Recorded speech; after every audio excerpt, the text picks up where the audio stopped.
Good evening friend. आज हम लोग अब शुरू करने वाले हैं। पिछला लेक्चर तक हम लोग देखे थे advantage and disadvantage of RCC, लेकिन आज अब हम लोग समझेंगे कि आरसीसी में कौन कौन सा मटेरियल यूज़ करते हैं, उसी के बारे में आज हम लोग को समझना है। तो जैसे कंक्रीट होता है, आपका रेनफोर्समेंट होता है, दो को हम लोग मटेरियल यूज़ करते हैं आरसीसी बनाने में। अब कंक्रीट के बारे में डिटेल हम लोग पढ़ेंगे कि कंक्रीट क्या होता है, टाइप ऑफ कंक्रीट क्या होता है, ग्रेड ऑफ कंक्रीट क्या होता है, कैरेक्टरिस्टिक स्ट्रेंथ क्या होता है, फिर मिनिमम ग्रेड ऑफ ग्रेड क्या होता है। तो ये सब चीज़ के बारे में हम लोग पूरा डिटेल में पढ़ेंगे। बेसिकली हम लोग समझते हैं कि जब भी हम लोग आरसीसी बनाते हैं, यानी आरसीसी करने का मतलब आपका रेनफोर्स्ड सीमेंट कंक्रीट। तो जो रेनफोर्स्ड सीमेंट कंक्रीट होता है वो आपका क्या होता है, दो चीज़ का मिक्सचर होता है। तो दो चीज़ का मिक्सचर क्या होता है, एक आपका कंक्रीट होता है और एक आपका रेनफोर्समेंट होता है। तो अब कंक्रीट क्या होता है, रेनफोर्समेंट क्या होता है, उसको भी अब हम लोग डिटेल से पढ़ने का कोशिश करेंगे। तो सबसे पहले लिखते हैं, हेडिंग हम लोग अब देते हैं 11 number,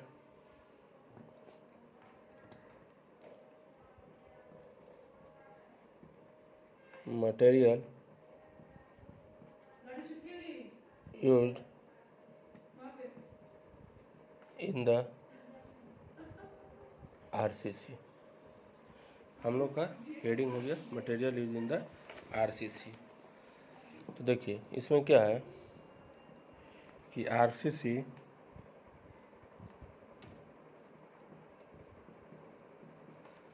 consist of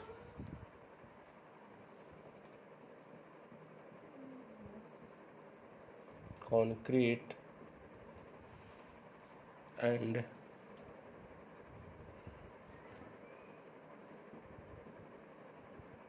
reinforcing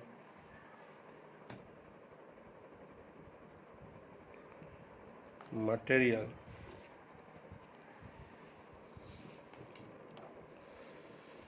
the strength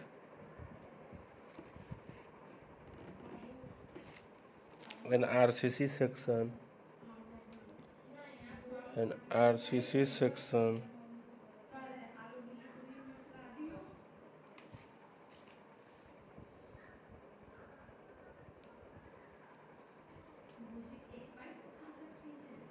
RCC section depends upon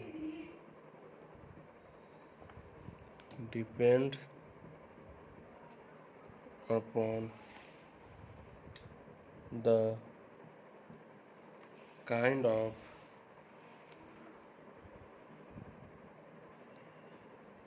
concrete and reinforcement used। ठीक है, तो material used in the RCC. तो आरसीसी बनाने में अब हम लोग को कौन कौन सा मटेरियल यूज करना है उसी के बारे में समझना है। तो जो आरसीसी होता है वह कंसिस्ट, माने आरसीसी में क्या क्या पाया जाता है, आपका एक कंक्रीट पाया जाता है और आपका एक रेनफोर्सिंग मटेरियल पाया जाता है। अब कंक्रीट के बारे में भी हम लोग डिटेल से पढ़ेंगे और रेनफोर्सिंग मटेरियल के बारे में भी डिटेल से पढ़ेंगे। तो आपका जो आरसीसी का जो स्ट्रेंथ होता है वह आपका किस पे डिपेंड करता है, कि वह आपका डिपेंड करता है काइंड ऑफ कंक्रीट और रेनफोर्समेंट यूज्ड। तो जितना हम लोग बढ़िया रेनफोर्समेंट यूज करेंगे, जितना हम लोग का रेशियो कंक्रीट का सही रहेगा, उतना ही हम लोग को आरसीसी का स्ट्रेंथ मिलेगा। तो कोई पूछ दिया कि आरसीसी जो होता है उसका जो स्ट्रेंथ होता है वह आपका किस पे डिपेंड करता है, तो वह आपका डिपेंड करेगा काइंड ऑफ कंक्रीट पे और आपका रेनफोर्समेंट यूज, किस तरह का रेनफोर्समेंट हम लोग यूज कर रहे हैं और किस तरह का कंक्रीट हम लोग यूज कर रहे हैं, उसी पे आपका क्या होता है, आरसीसी का स्ट्रेंथ डिपेंड करता है।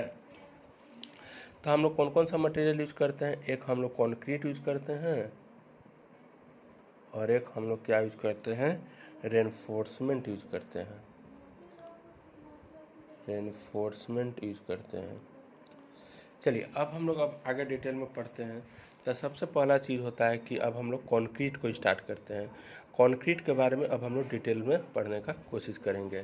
तो कंक्रीट के बारे में क्या क्या पढ़ेंगे डिटेल में, कंक्रीट होता क्या है, फिर टाइप ऑफ कंक्रीट क्या है, फिर ग्रेड ऑफ कंक्रीट क्या है, फिर ये सब चीज़, कैरेक्टरिस्टिक्स स्ट्रेंथ ऑफ कंक्रीट क्या होता है, ये सब चीज़ को हम लोग डिटेल में पढ़ते हैं। तो लिखेंगे कि कंक्रीट क्या होता है, तो it is a mixture of cement, sand, coarse aggregate,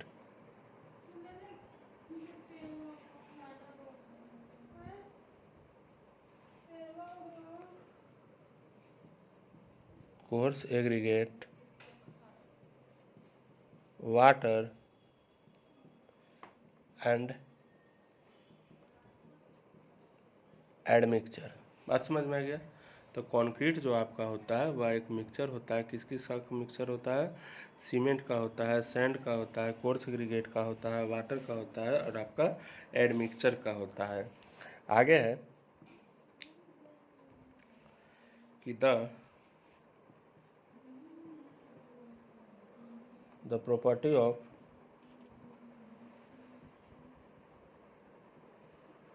concrete depends upon the proportion and type of its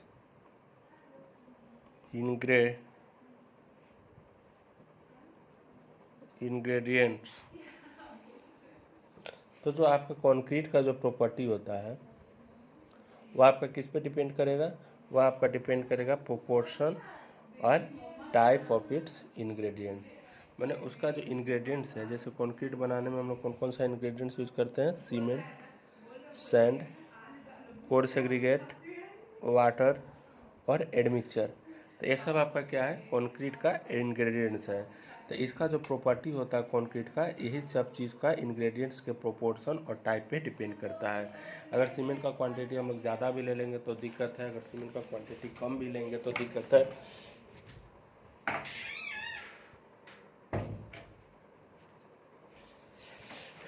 इसलिए आपका जो कंक्रीट का जो आपका प्रॉपर्टी है वो किस पे डिपेंड करता है, प्रोपोर्शन और टाइप ऑफ इंग्रेडिएंट्स पे। आगे हम लोग देखते हैं कि ए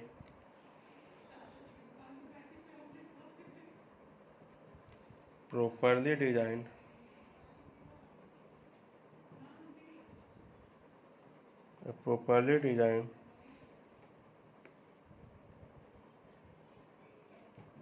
concrete mix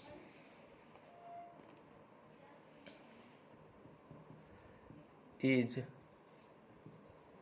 very ड्यूरेबल। तो अगर हम लोग पूरा तरह से डिज़ाइन करते हैं कंक्रीट को, प्रॉपरली डिज़ाइन अगर हम लोग करते हैं कंक्रीट को, तो वह आपका बहुत ज़्यादा ड्यूरेबल चलेगा। प्रॉपरली डिज़ाइन कंक्रीट करने का मतलब क्या होता है कि जो प्रोपोर्शन होता है आपका, उसके हिसाब से हम लोग अगर इंग्रेडिएंट्स को डालते हैं तो उसी चीज़ को हम लोग क्या कहते हैं, प्रॉपरली डिज़ाइन कंक्रीट कर देते हैं। तो जो आपका प्रॉपरली डिज़ाइन कंक्रीट होता है वह आपका बहुत ही ज़्यादा ड्यूरेबल होता है। और ड्यूरेबल क्या होता है उसके बारे में हम लोग पहले ही पढ़ चुके हैं। आगे कर रहा है the cement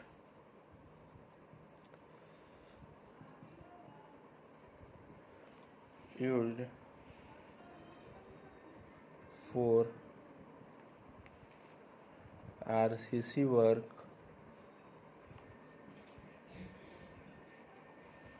should be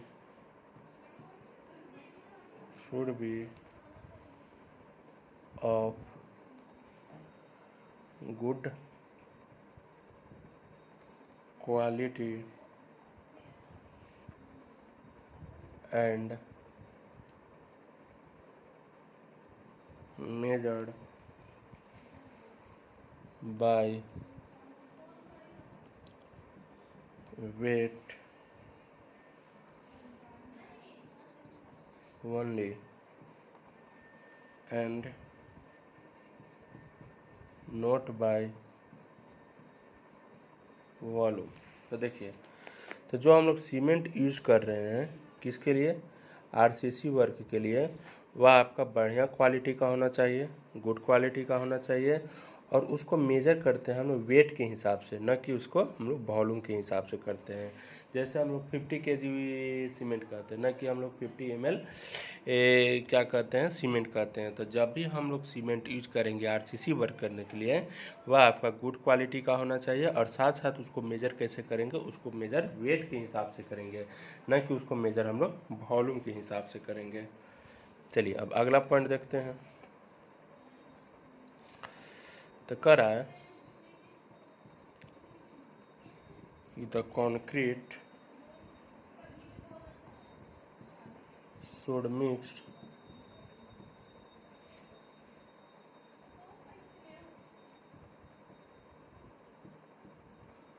thoroughly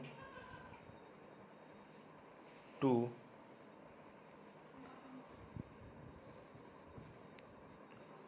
form a homogeneous mix. तक समझ में आ गया कि जो आपका कंक्रीट होता है उसको हम लोग मिक्स कर रहे हैं थ्रोली, और उसके बाद वह क्या देता है, होमोजीनियस मिक्स देता है। तो उसमें आपका होमोजीनियस मिक्सर होता है। तो कंक्रीट में जो इतना भी हम लोग इंग्रेडिएंट्स यूज कर रहे हैं वो आपका होमोजीनियस मिक्सिंग होता है। होमोजीनियस मिक्सचर क्या होता है हम लोग समझ चुके हैं, और हेट्रोजीनियस मिक्सचर क्या होता है उसके बारे में भी हम लोग भली बातें जानते हैं। तो कंक्रीट में जितना भी इंग्रेडिएंट्स होता है वह आपका होमोजीनियस मिक्सचर होता है। लेकिन जो अगर कंक्रीट का अगर प्रॉपर पूछा जाए तो वह आपका कौन सा मिक्सचर हो जाता है, वह आपका हेट्रोजीनियस मिक्सचर हो जाता है। अब हम लोग आगे देखते हैं।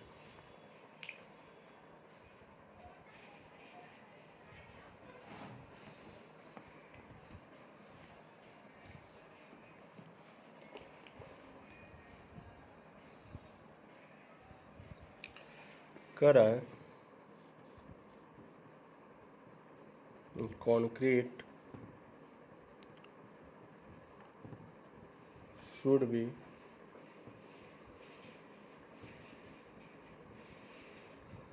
compacted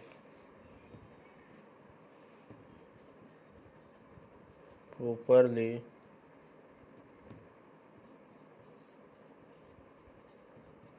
to prevent it from being porous।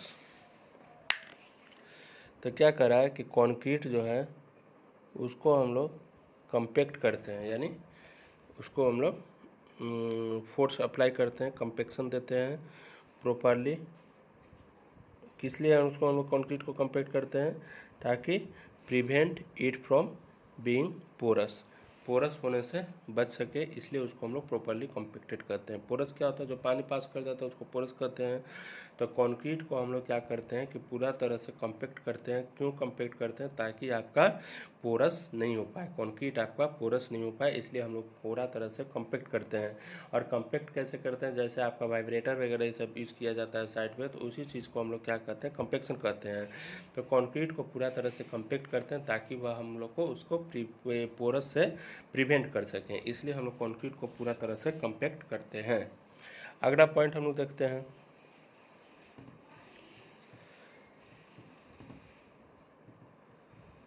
sufficient curing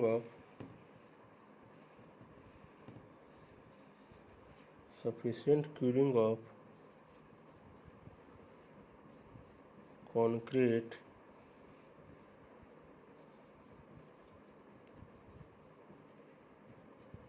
is required for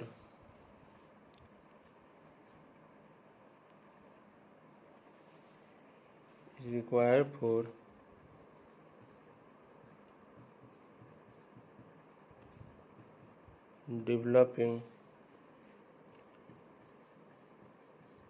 full strength तो अगर हम लोग क्यूरिंग करते हैं तो कंक्रीट में आपका क्या हो जाएगा, पूरा तरह से स्ट्रेंथ डेवलप करता है। क्यूरिंग क्या होता है, जो पानी पटाने का जो प्रोसेस हम पहले ही जान चुके हैं क्यूरिंग क्या होता है, इसको भी जो हम लोग डिटेल में पढ़ेंगे कि क्यूरिंग का कितना प्रोसेस होता है, कैसे कैसे हम लोग क्यूरिंग करते हैं। लेकिन अभी फ़िलहाल ये समझ लीजिए कि क्यूरिंग होता है क्या है। तो क्यूरिंग होता है कि कंक्रीट में हम लोग पानी पटाते हैं, उसी चीज़ को हम लोग क्या कहते हैं, क्यूरिंग कहते हैं। तो क्यूरिंग क्यों करते हैं, क्योंकि आपका कंक्रीट में क्या होता है, सीमेंट होता है, और सीमेंट में आपका क्या होता है, लाइम होता है। और लाइम क्या होता है, वो आपका एक्सपेंड करता है, यानी उसमें आपका हीट जनरेट होता है। हीट जनरेट होने के कारण आपका क्या होता है कि आपका स्ट्रक्चर को तो फैलाने का काम करता है। इसलिए हम लोग क्या करते हैं कि उसको प्रॉपर रूप से पानी देते हैं, ताकि आपका जो लाइम होता है वो आपका बाहर नहीं निकले, और बाहर नहीं निकलने के साथ साथ आपका टेम्परेचर को मेंटेन कर सके। इसलिए हम लोग क्या करते हैं, क्यूरिंग प्रोवाइड करते हैं। और जब हम लोग कंक्रीट में क्यूरिंग प्रोवाइड कर देते हैं तो उसके बाद आपका क्या करता है, यह हमको फुल स्ट्रेंथ देता है। चलिए अब नेक्स्ट पॉइंट देखते हैं।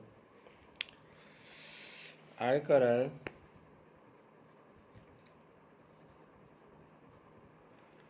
कि the water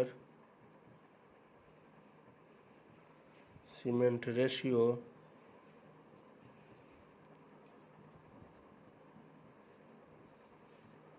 should be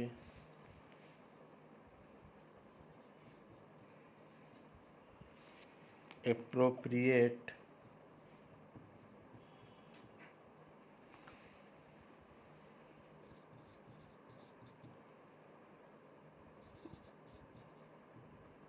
considering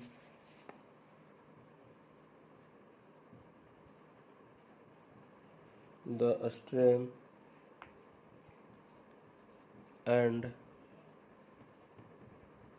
workability criteria. बात समझ में आ गया। फिर जो वाटर सीमेंट का जो रेशियो होता है वही आपको क्या करता है, स्ट्रेंथ देता है, और साथ साथ वर्केबिलिटी क्राइटेरिया भी देता है।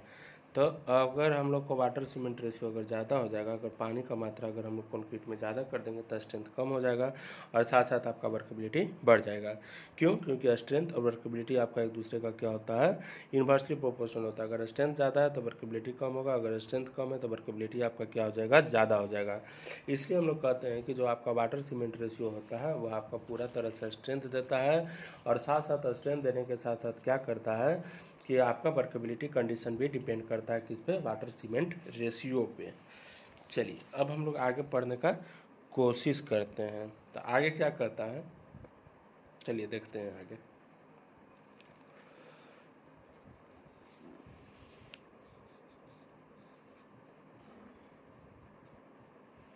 The concrete mix should be designed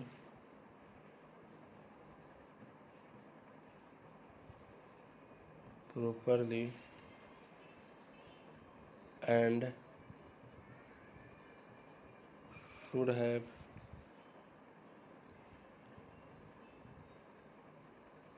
all the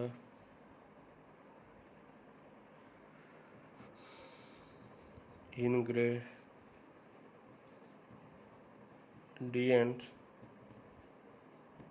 in right proportion। चलिए, तो जो कंक्रीट होता है, कंक्रीट में उसको पूरा डिज़ाइन बढ़िया से करते हैं, और साथ साथ आपका जो इंग्रेडिएंट्स होता है कंक्रीट में उसको हम लोग राइट प्रोपोर्शन में यूज करते हैं। जो प्रोपोर्शन होता है, जैसे 1:2:3 है, तो वैसी रेशियो के हिसाब से हम लोग इसमें डालते हैं, तब आपका जो कंक्रीट होता है पूरा तरह से हमको स्ट्रेंथ देने का काम करता है। अब हम लोग इसके बारे में आगे पढ़ेंगे। चलिए, तो अभी हम लोग कंक्रीट के ही बारे में पढ़ रहे हैं, तो यहाँ से अभी हम लोग मिटा देते हैं, कंक्रीट के बारे में पढ़ रहे हैं।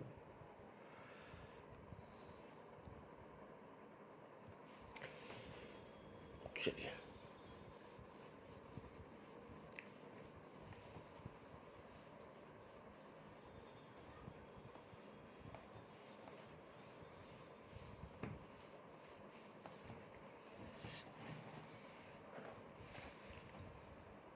चलिए, तो अब क्या कहता है इसमें कि the water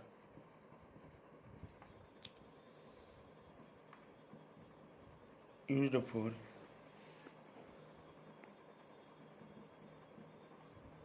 mixing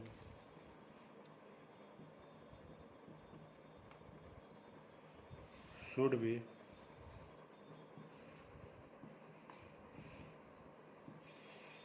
free from all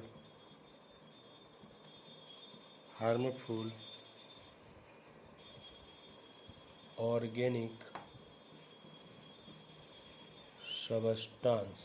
देखिए, तो जो हम लोग वाटर यूज करते हैं मिक्सिंग करने के लिए, वह आपका क्या होना चाहिए, फ्री होना चाहिए harmful organic substance.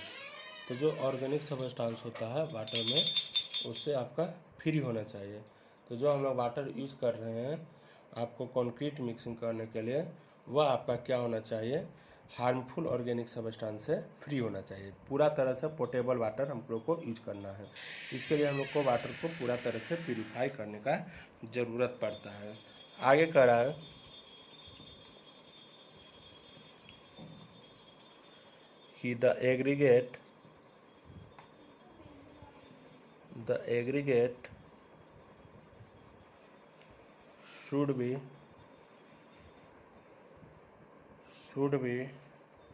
hard,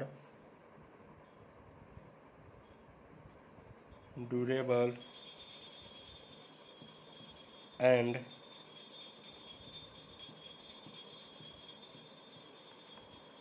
properly graded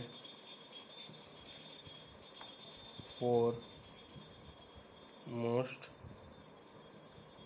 RCC works। 20 mm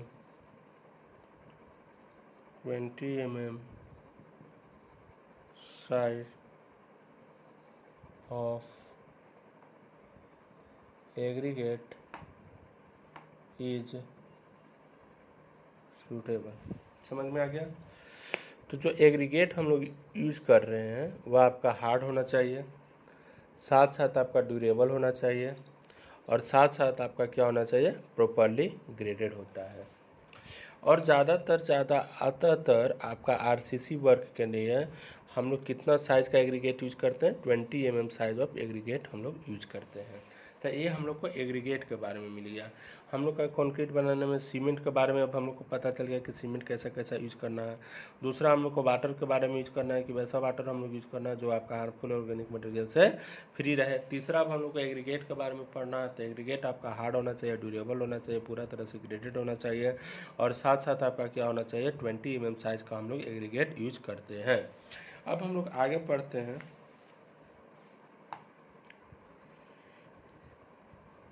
कि the cement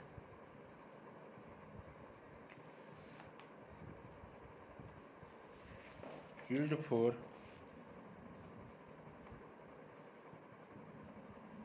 RCC work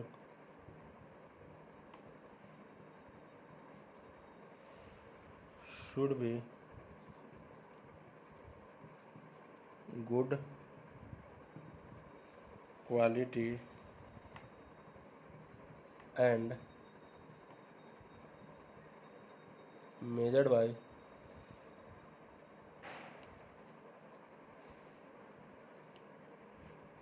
weight only, not by volume. बात समझ में आ गया। तो जो हम लोग सीमेंट यूज करते हैं किसके लिए, आरसीसी वर्क करने के लिए, वह आपका क्या होना चाहिए, गुड क्वालिटी का होना चाहिए, और साथ साथ उसको कैसा मेजर करते हैं, वेट के हिसाब से मेजर करते हैं, न कि उसको वॉल्यूम के हिसाब से मेजर करते हैं। तो ये चीज़ को हम लोग पहले ही वाली बातें समझ चुके हैं। तो कंक्रीट में जौन सा इंग्रेडिएंट्स यूज़ होता है उसके बारे में हम लोग समझ गए कि किस तरह का इंग्रेडिएंट्स हम लोग यूज करेंगे और क्या क्या उसका कैरेक्टरिस्टिक्स होना चाहिए, उस चीज़ के बारे में अब हम लोग समझ चुके हैं। अब हम लोग का जो दूसरा टॉपिक है वह हम लोग का रहेगा टाइप ऑफ कंक्रीट। तो कंक्रीट का कौन कौन सा टाइप होता है उसके बारे में अब हम लोग को भली बातें समझना है। चलिए, तो अब हम लोग उसके बारे में समझने का कोशिश करते हैं। तब हम लोग हेडिंग नंबर 2 देते हैं, और हेडिंग नंबर 2 आपका क्या हो जाएगा, टाइप्स ऑफ कंक्रीट। तो पहला चीज़ हो गया कि कंक्रीट क्या होता है, वो चीज़ को हम लोग बारे में समझ चुके हैं। तो मटेरियल कौन कौन सा यूज किए थे, कंक्रीट यूज किए थे और साथ साथ रेनफोर्समेंट यूज किए थे। तो अब हम लोग कंक्रीट का डिटेल कर रहे हैं। पहला चीज़ तो कंक्रीट का डिटेल कर रहे हैं। तो कंक्रीट का डिटेल में पहला चीज़ हम लोग समझ गए कंक्रीट क्या होता है और उसमें कौन कौन सा इंग्रेडिएंट्स यूज करते हैं, और जो हम लोग इंग्रेडिएंट्स यूज कर रहे हैं वह आपका कौन कौन सा क्वालिटी का होना चाहिए, ये भी हम लोग भली बातें समझ चुके हैं। लेकिन अब हम लोग को समझने का आगे का टॉपिक है कि कंक्रीट कितना तरह का होता है। तो अब हम लोग हेडिंग देंगे, next heading type of concrete के बारे में। चलिए, तो इसी में अब हम लोग का हेडिंग है टाइप्स ऑफ कंक्रीट। तो कंक्रीट का टाइप, चलिए अब पढ़ते हैं। तो इसमें कह रहा है कि द कंक्रीट में भी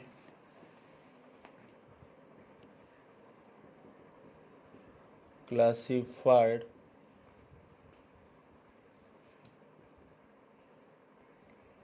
on the basis of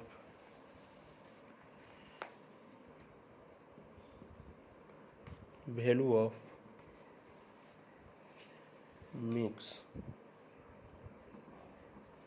तो किस तरह से मिक्स हम लोग कर रहे हैं उसी के हिसाब से हम लोग कंक्रीट को क्या करते हैं, क्लासीफाइड करते हैं। तो उसमें कौन कौन सा आपका होता है, एक आपका होता है ऑर्डिनरी कंक्रीट, एक आपका हो जाएगा ऑर्डिनरी कंक्रीट। ऑर्डिनरी कंक्रीट क्या होता है, वो आपका M10 से लेके M20 तक यूज करते हैं। दूसरा आपका है स्टैंडर्ड कंक्रीट। स्टैंडर्ड कंक्रीट क्या होता है, M25 से लेके M55 तक होता है। इसको भी हम लोग डिटेल में पढ़ेंगे कि M क्या होता है, M10 क्या होता है, M20 क्या होता है। अभी हम लोग फिलहाल इसको समझने का कोशिश करते चलते हैं। अब एक तीसरा आपका टाइप है हाई स्ट्रेंथ कंक्रीट।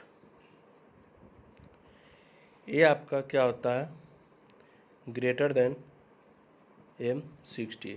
M60 से जब ज़्यादा होता है तो उसको हम लोग हाई स्ट्रेंथ ऑफ कंक्रीट कहते हैं। तो कंक्रीट को हम लोग कैसे क्लासिफाइड करते हैं, मिक्स के हिसाब से क्लासिफाइड करते हैं। तो मिक्स के हिसाब से जैसे एम आपका क्या हो जाता है, मिक्स हो जाता है, तो उसी के तरह से आपका कंक्रीट को हम लोग डिफाइन करते हैं, क्लासिफाइड करते हैं। और कंक्रीट आपका कितना तरह का होता है, 3 तरह का होता है। ऑर्डिनरी कंक्रीट होता है, स्टैंडर्ड कंक्रीट होता है और हाई स्ट्रेंथ कंक्रीट होता है। अब हम लोग का नेक्स्ट जो टॉपिक है वो आपका ग्रेड ऑफ कंक्रीट के बारे में पढ़ना है। तो हम लोग टाइप ऑफ कंक्रीट समझ गए। अब हम लोग आगे समझेंगे ग्रेड ऑफ कंक्रीट। तो कंक्रीट का कौन कौन सा ग्रेड होता है और उसका क्या मतलब होता है, उसके बारे में अब हम लोग आगे समझने का कोशिश करते हैं। चलिए, तो टॉपिक देते हैं ग्रेड्स ऑफ कंक्रीट। कंक्रीट का कौन कौन सा ग्रेड होता है उसी का अब हम लोग समझते हैं। तो इसको हम लोग क्लासिफाइड करते हैं। कह रहा है it is classified as per IS 456/2000। तो इसको इस तरह से हम लोग क्लासिफाइड करते हैं। अब कह रहा है F456/2000 क्या होता है, एक IS कोड होता है। इसी में आपका कंक्रीट का सारा डिटेल दिया है कि क्या हम लोग यूज़ करना है, क्या क्या यूज़ करना है, साइट पे क्या यूज़ करना है। तो ये जब कोड को हम लोग डिटेल से पढ़ेंगे, इसको भी पढ़ाया जाएगा IS 456/2000 को पूरा डिटेल से पेज बाय पेज इसको पढ़ाया जाएगा। लेकिन अभी आप लोग समझ लीजिए कि जो कंक्रीट का जो ग्रेड ऑफ कंक्रीट होता है उसको हम लोग किस हिसाब से करते हैं, 456/2000 के हिसाब से करते हैं। आगे कह रहा है कि concrete is graded concrete is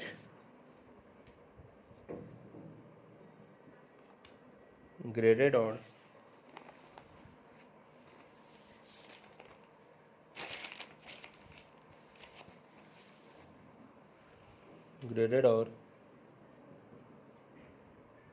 designed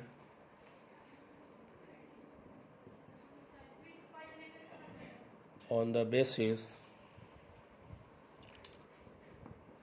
of its 28 days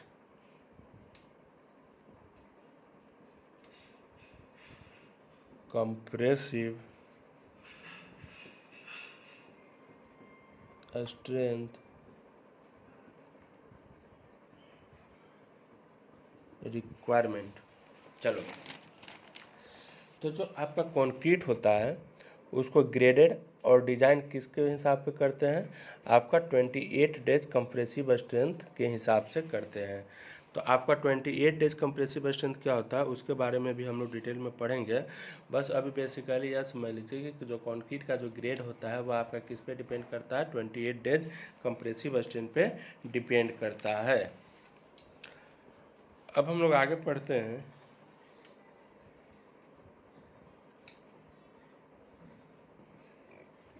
compressive strength is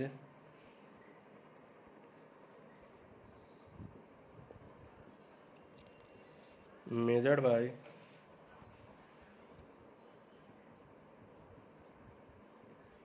a standard test on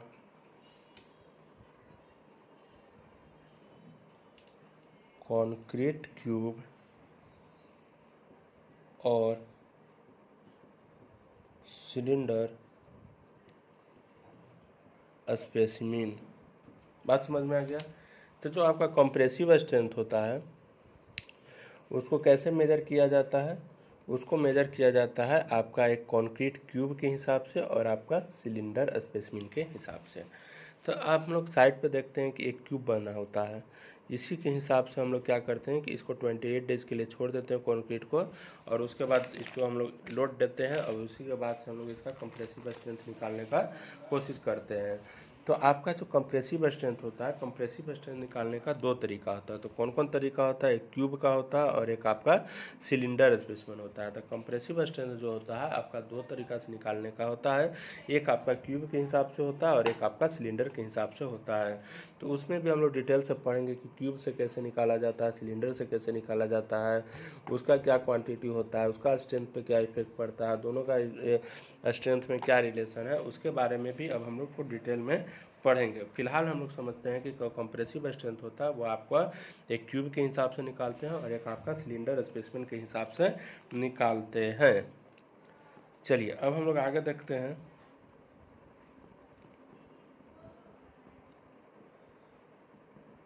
concrete mix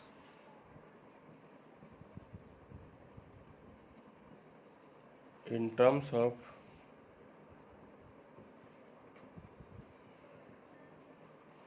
proportion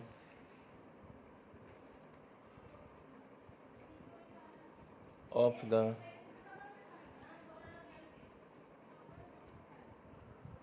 components। तो जो कंक्रीट मिक्स आपका होता है वह आपका प्रोपोर्शन ऑफ द कंपोनेंट पे डिपेंड करता है। बात समझ गए? चलिए अब द मिक्स आगे लिखेंगे। The mix usually used are. तो कौन कौन सा मिक्स हम लोग यूज करते हैं उसके बारे में अब हम लोग को डिटेल से पढ़ना है। तो जैसे 1:3:6,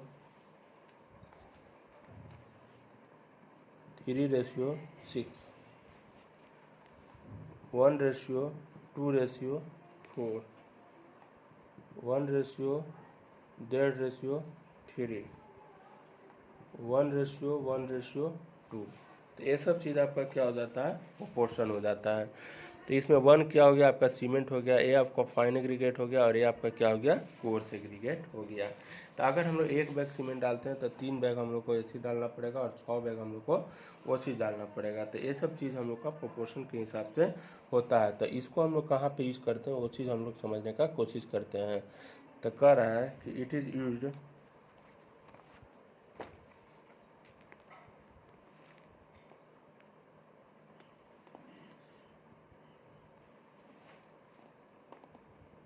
it is used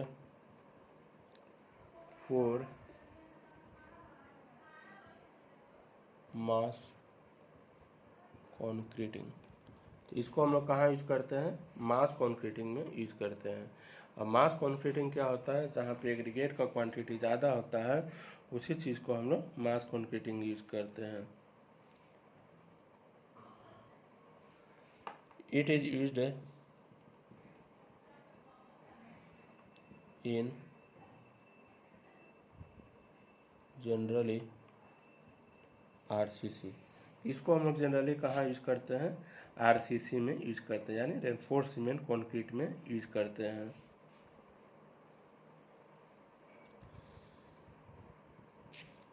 it is used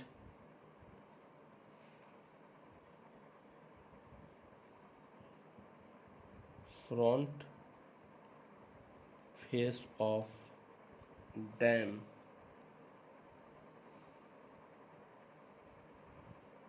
water tanks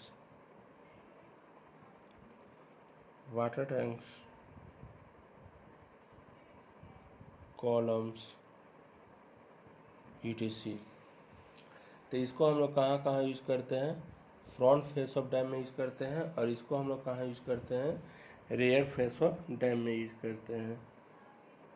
इसको रियर साइड ऑफ डैम है ना, डैम के पीछे यूज करते हैं और इसको हम लोग डैम को आगे यूज करते हैं। और इसको हम लोग कहाँ यूज करते हैं, तो it is used for piles. इसको हम लोग पाइल्स के लिए यूज करते हैं। चलिए अब हम लोग आगे समझने का कोशिश करते हैं। तो आगे कर रहा है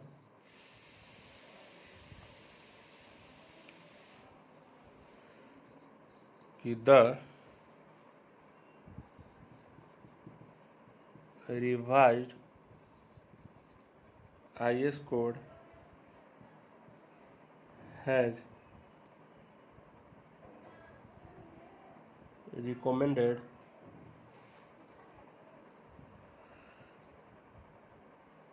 1:1.3 for general reinforced concrete work. बात समझ में आ गया। तो जो रिवाइज्ड IS कोड है वह आपका जनरल रेनफोर्स कंक्रीट वर्क के लिए कौन सा ग्रेड है, 1:1.3 है। लेकिन पहले कितना था, 1:2.4 था। लेकिन जब IS कोड को रिवाइज किया गया, फिर से उसको रिवाइज किया गया तो नहीं, अब पाया गया कि 1:3 को आपको जनरल रेनफोर्स कंक्रीट के लिए यूज करना है। समझ में आ गया। आगे कह रहा है concrete mix based on the 28 days cube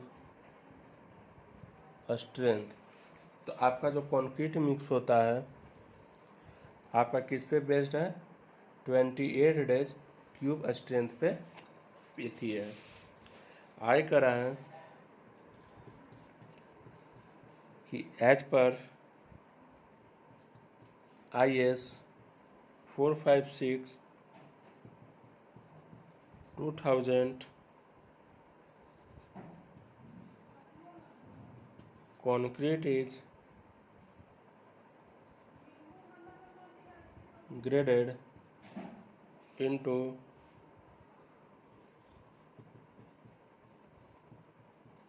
15 types. तो IS 456/2000 जो आपका ग्रेड है, कोड है, उसमें आपका कंक्रीट का कितना ग्रेड दिया गया है? 15 को दिया गया है। अब हम लोग पूरा डिटेल से पढ़ेंगे कि कौन कौन सा ग्रेड होता है और उसका स्ट्रेंथ क्या होता है, उसके बारे में अब हम लोग को डिटेल में पढ़ते हैं। तो अभी फ़िलहाल इसको हम लोग मिटा देते हैं। मेरा टॉपिक वही रहेगा, ग्रेड ऑफ कंक्रीट। अब ग्रेड ऑफ कंक्रीट 15 को है, वो 15 को ग्रेड ऑफ कंक्रीट को अब हम लोग डिटेल से पढ़ने का कोशिश करते हैं। चलिए,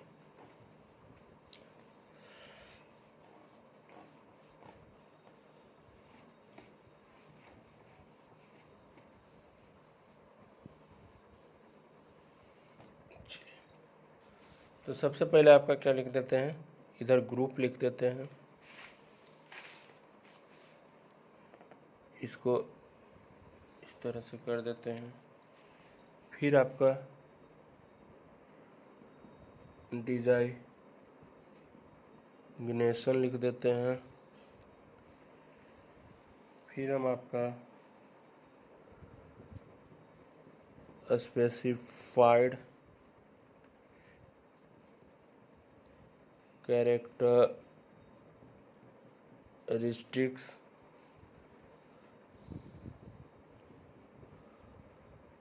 कंप्रेसिव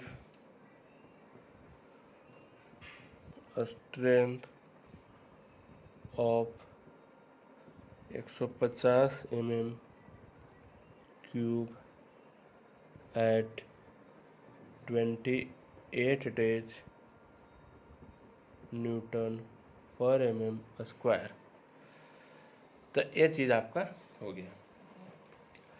तो ग्रुप में पहला ग्रुप आपका क्या हो गया, ऑर्डिनरी कंक्रीट। Ordinary concrete. और पहला ग्रुप आपका क्या हो गया, ऑर्डिनरी कंक्रीट। तो ऑर्डिनरी कंक्रीट में क्या क्या पाया जाता है आपका, M10, M15 और M20। M10 कितना होता है आपका, 1:3:6। अब जो प्रोपोर्शन होता है इसको भी हम लोग डिटेल से पढ़ेंगे। दो तरह का प्रोपोर्शन होता है, एक नॉमिनल मिक्स होता है, एक डिजाइन मिक्स होता है। तो इसको भी हम लोग डिटेल से पढ़ेंगे। अभी आपका 1:2:4 हो जाएगा। फिर आपका 1:1.5:3 हो गया। ठीक है, अब इसका कंपेयर M10 का 10 हो गया, M15 का 15 हो गया, M20 का आपका 20 हो गया। और इसका यूनिट क्या हो जाएगा, इसका यूनिट आपका Nm/mm² हो जाएगा, या इसको हम लोग क्या कहते हैं, MPa कहते हैं, यानी मेगा पास्कल भी हम लोग कहते हैं। तो ऑर्डिनरी कंक्रीट आपका क्या हो गया, M10 हो गया, M15 हो गया, M20 हो गया। M10 का आपका 10 हो गया, M15 का आपका 15 हो गया, M20 का आपका 20 हो गया।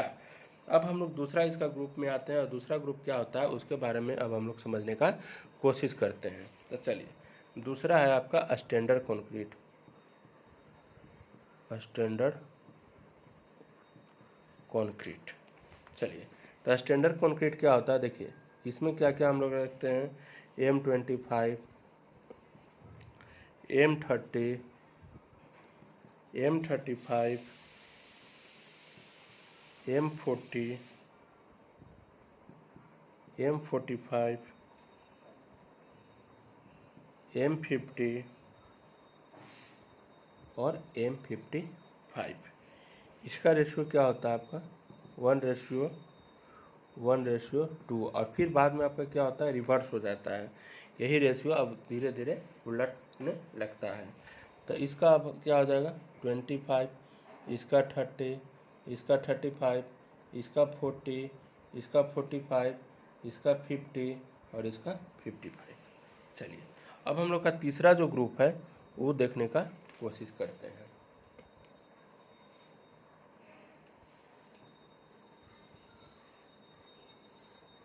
और तीसरा आपका क्या ग्रुप है,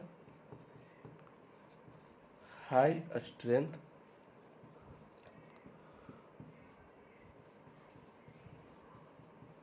स्ट्रेंथ कंक्रीट है। इसमें क्या क्या पाया जाता है, M60,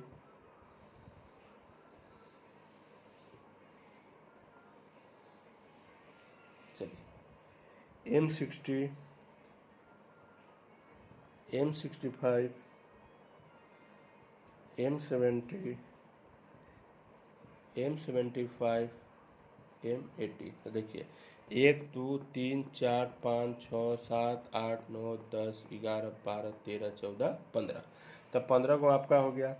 अब इसका कितना हो जाएगा, 60 हो जाएगा, इसका 65 हो जाएगा, इसका आपका 70 हो जाएगा, इसका आपका 75 हो जाएगा, और इसका आपका कितना हो जाएगा, 80 हो जाएगा। बात समझ में आ गया। चलिए अब हम लोग आगे समझने का कोशिश करते हैं। तो इसमें एम क्या है, 60 क्या है, बहुत सारा चीज़ हमको दिख रहा है। तो वही अब हम लोग पढ़ेंगे कि इसमें एम क्या होता है और नंबर क्या होता है। तो उसी चीज़ के बारे में अब हम लोग डिटेल से पढ़ने का कोशिश करते हैं। चलिए, तो कह रहा है कि इन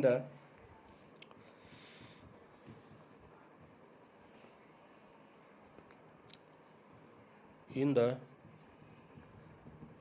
designation of concrete mix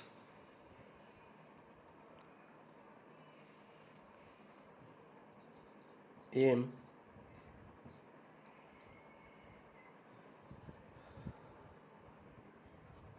refers to the mix। M क्या होता है, आपका मिक्स होता है। And number two be specified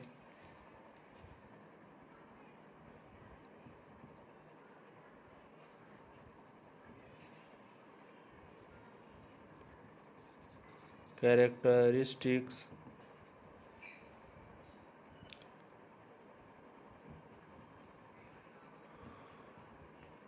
compressive strength of 150 mm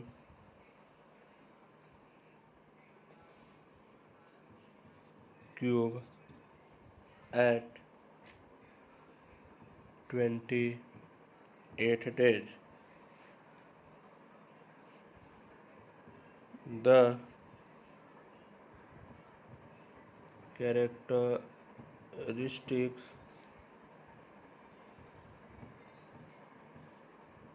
compressive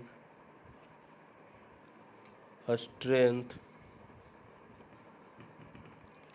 is expressed in